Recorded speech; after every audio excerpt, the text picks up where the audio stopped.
right, happy to be here. Meaningful work. Is it important to do meaningful work? How can I do more meaningful work? How can I make my work more meaningful? What makes my work meaningful? I think these are some of the questions that I've lived with, or I grew up with rather, right? And that really is the start of what I think of my calling or my career. And that's really design. So not so many years ago, I was an aspiring student like many of you, and I had to take a decision about what I wanted to study.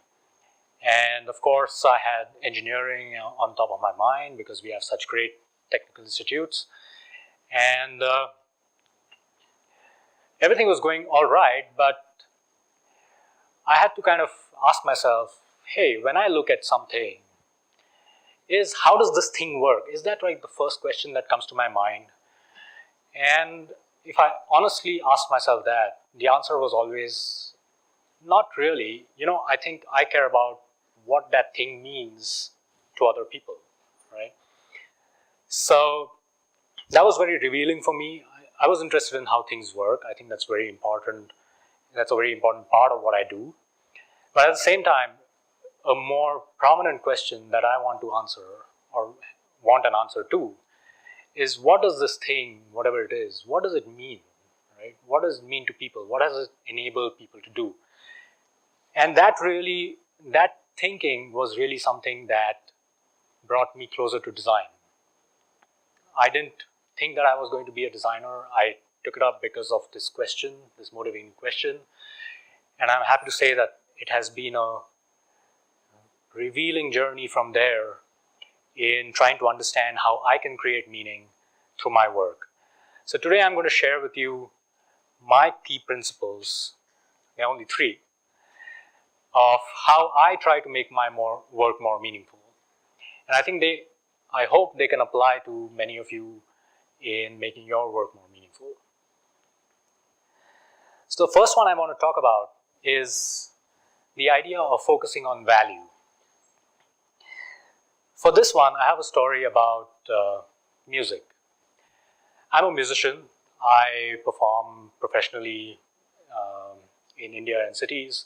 I used to have a band in college, and as someone who loves music, and I'm sure many of you do as well, you would agree with me that music has benefits much beyond just entertainment. If you're a musician, it's a great way to build your creativity. It's a great way to de-stress, distract yourself. It's a great way to seriously pursue an art. And it's a great social enabler and a social connector. And I'm fascinated by music. And at some point in my life, I got interested in children with cerebral palsy. So for those of you who don't know what it is, it's a condition where one half of your body basically is paralyzed fully or partially, right? And I got interested in these children and the way they live their lives. And I saw in front of me kids who were isolated from normal society because of their functional limitations and who could not participate to their fullest in society. And I thought, hey, I love music. Music has done so many things for me in these directions. Why don't I think of some way of giving these kids, or taking music closer to these kids? So I spent a lot of time with them, and what I realized was,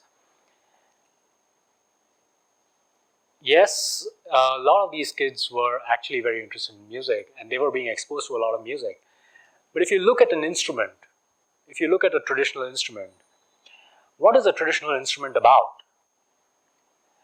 When I think of an instrument like a guitar, I learned to play the guitar.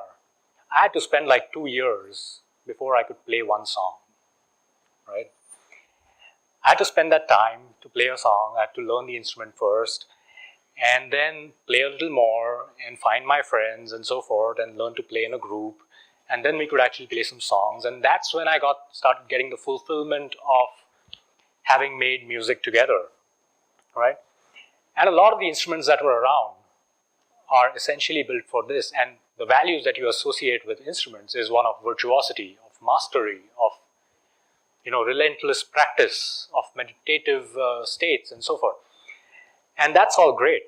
But when I looked at these kids and I asked the question, okay, but what is the value of instruments for them? I got a completely different answer. These kids were not interested in becoming virtuoso musicians, right?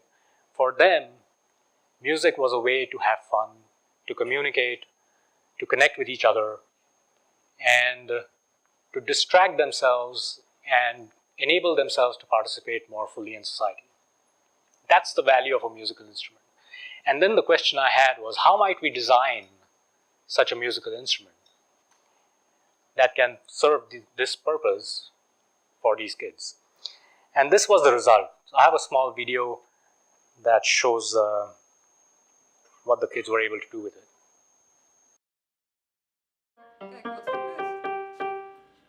Do you have to keep him pressed? Yeah. Je moet hem ingedrukt houden. Ja.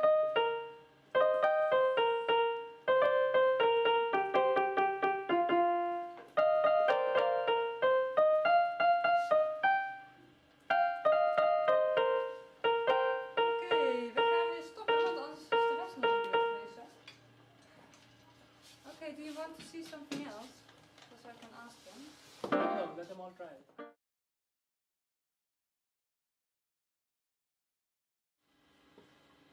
I'll start it again. Mag ik het ook eens proberen?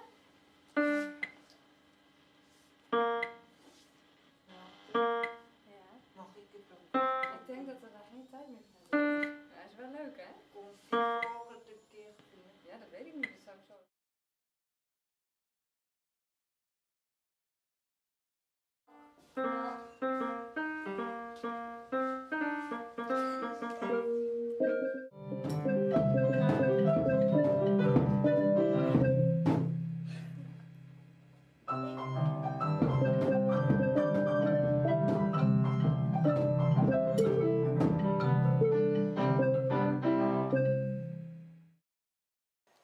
I was able to take those and think of a new way of making music accessible to them, in a way that added value to their lives.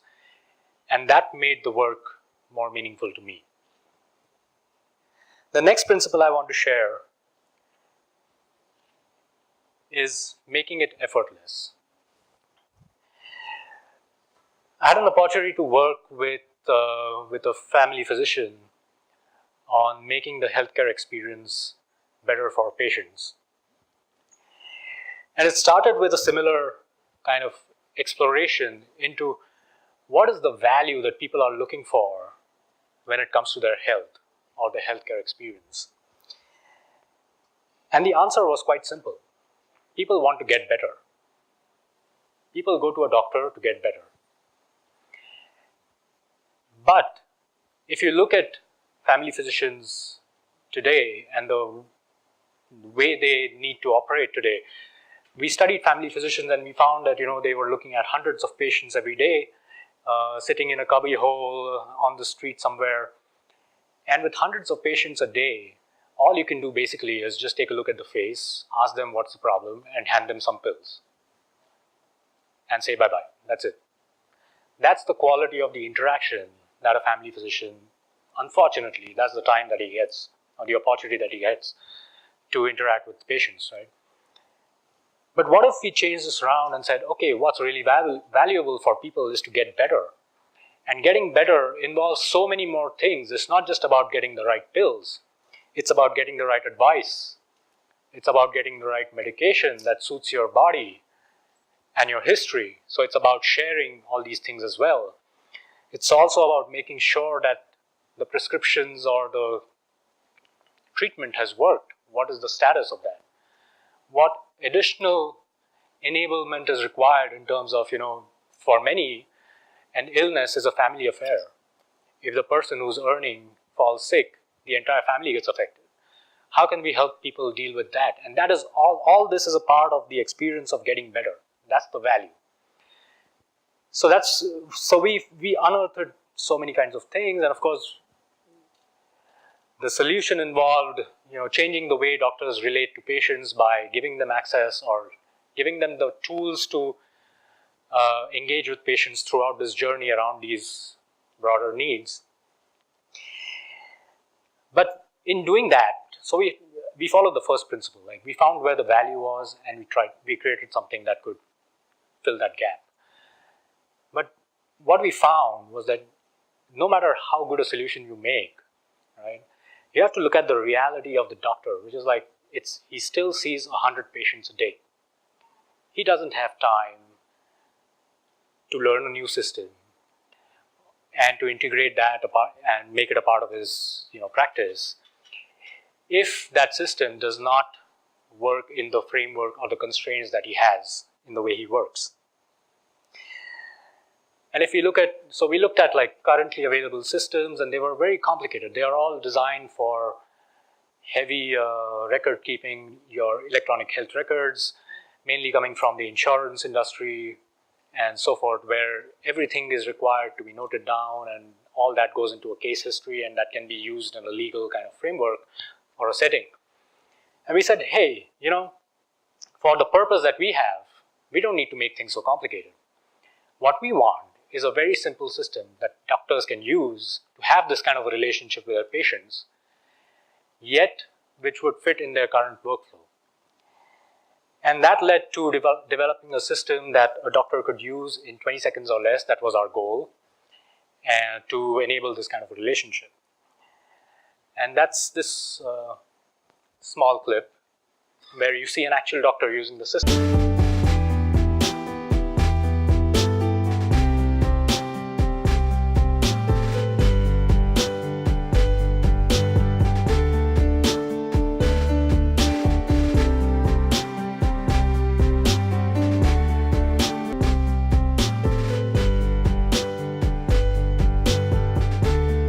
So in 20 seconds, so no complicated EHRs, no complicated devices, everything on a tablet in 20 seconds to enable you to give the value or the experience that your patients want to get better.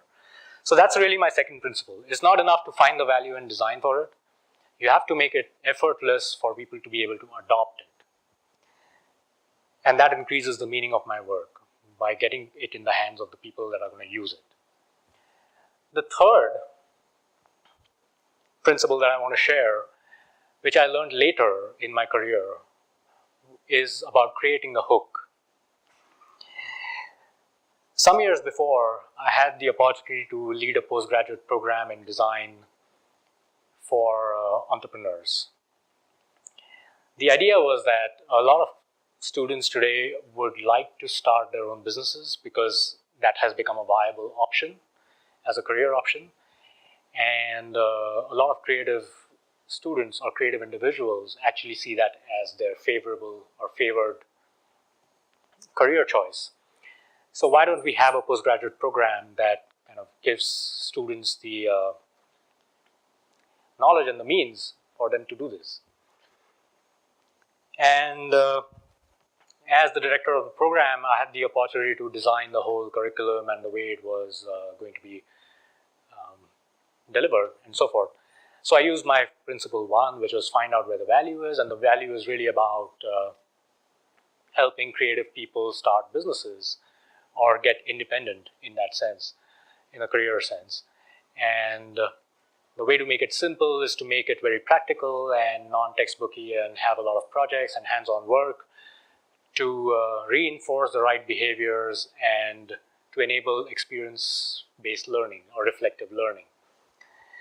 And this was a program that was meant for non-designers because creative people are everywhere and everybody could potentially start a business. But when we launched the program, or the way we spoke about it, we targeted it at creative entrepreneurs. And in the first year, we got like 3 students. In the second year, we got 5. And I said, hey, there's a problem. We've applied the right principles. We found out that there's value in this. It's actually leading people to a place where they want to be, which is like be independent creatively and have a business. And it's also, we've architected and designed it in a way that makes it easy for people with no background in design to consume it and to learn what they need to learn. But we're not seeing the right kind of engagement, right? We're not seeing the right kind of adoption. And the lesson there was, so what we did was we changed that, or rather the turning point for us was to realize that maybe creative entrepreneurship or becoming entrepreneurs is an end goal, and in itself it's a very challenging goal. And most people, most students see that as something difficult that can be only achieved after a while. It takes investment from them to come to the level where they're comfortable with saying that, hey, I can be an entrepreneur. What we realized was that there were a whole lot of people or students who just wanted to be more creative in whatever they were doing. And that's a very different thing and a very easy thing to get started with, as if you compare it with directly saying that, hey, I want to be a creative entrepreneur. So with that insight, we reframed the program as saying, hey, this is not a program for creative entrepreneurs per se, but it's a program for anybody from any background who wants to be more creative in the approach that they have towards their work. So we reframed it like that, and suddenly the program strength went from 4 to 30 the next year. Everything was the same. The value created was the same. We were still making people creatively independent. We were still delivering the program in an easy, practical, experience-based learning framework. The only thing we changed was that we created a hook that allowed people to make it a part of their lives faster. Remove that friction as well. So those were my 3 principles of making the meaning of my work stronger, making my work more meaningful. If I have to sum it up, I think the most meaning that I get from my work is when my work goes out and gets used by others for whatever purpose it was designed for. So for me, I see my work as something that is always at the service of a higher purpose, and a purpose that is defined by somebody else. So that's it for my work. That's how I find meaning in my work, and I make my work more meaningful. I hope this is something you can take away and apply to your own work. Thank you.